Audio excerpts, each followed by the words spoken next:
በጸሎት የብዛት ዲያብሎስን አሻንፈዋለሁ ማለት ቀልድ ነው እንዴ? ምን ማለት ነው? ምን ማለት እንዴ? ጸሎት ሰይጣንን አያሸንፍም እያልክ ነው? አላልኩም። ሰይጣንን የሚያሸንፍልን እግዚአብሔር እንጂ ጸሎታችን አይደለም። ገብቷችኋል? የምንጸልየው ከእግዚአብሔር ጋር ለመሆን ነው እንጂ ዲያብሎስን ለመዋጋት አይደለም። አሁን ግልጽ ሆኖላችኋል? በገዳም መነኮሳት እንደመነኮሱ ገዳም እንደገቡ ምን ይሆናል መሰላችሁ?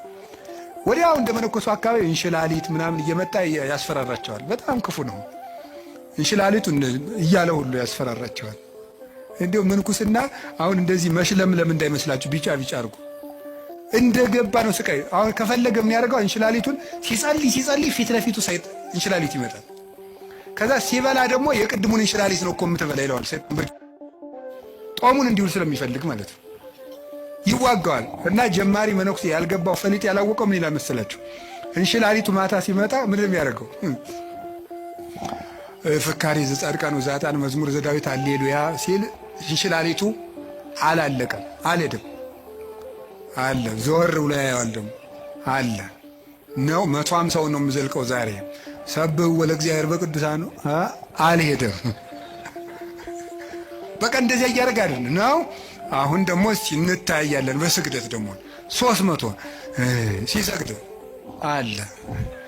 ለምንድን ነው የማይሸሸው ሲባል ይሄ ሰውዬ በሐሳቡ በምኑ ነው አሸንፈዋለሁ ብሎ የሚያስበው?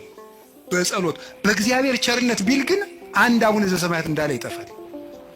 ስለዚህ ክርስቶስ ተኮር ክርስትና እንጂ ሰይጣን ተኮር ክርስትና የለም። ገባችሁ? ክርስቶስን ለማግኘት ጸልዩ እንጂ ሰይጣንን ለማሸነፍ እያላችሁ አትጸልዩ። አንድ አባት ያልተናገረዋል። አንድ የበረሃ አባት ሰይጣንን እያሰብክ የምትጸልይ ከሆነ አታሸንፈውም፣ በጉልበት አትሸንፈውም። እንዲያውም ምን ብሎ ይናገር? 20ኛው ክፍለ ዘመን ላይ የጻፈ አባት ነው እና ምን ብሎ ይናገር መስላችሁ? አንተ ጥይት ብትተኩስ እሱ ኒውክሊየር ይተኩሳል ይላል።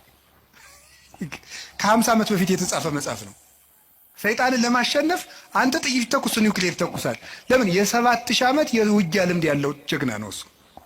አይሆንልህም። ሰይጣንን በጉልበት አሸንፉ። በቀን 400 ሰግዳለሁ ሰይጣንን እቀጠቅጠዋል ይላል አንዳንዱ። ወረጣው 4 ሚሊዮን አድርገው አትቀጠቅጠው። ስግደት ቀንሱ አላልኩም፣ ስንፍናም አላስተማርኩም። በደንብ እንድትሰሙኝ ስለምፈልግ ግን በስግደታችን ብዛት በጸሎታችን ብዛት እናሸንፋለን ማለት ትዕቢት ነው። የሚያሸንፈው ማን ነው? ንገሩኝ። እግዚአብሔር ነው የሚያሸንፈው። እኔ ምክሉ ቅዱስ እንጦንስን እኮ መጡ።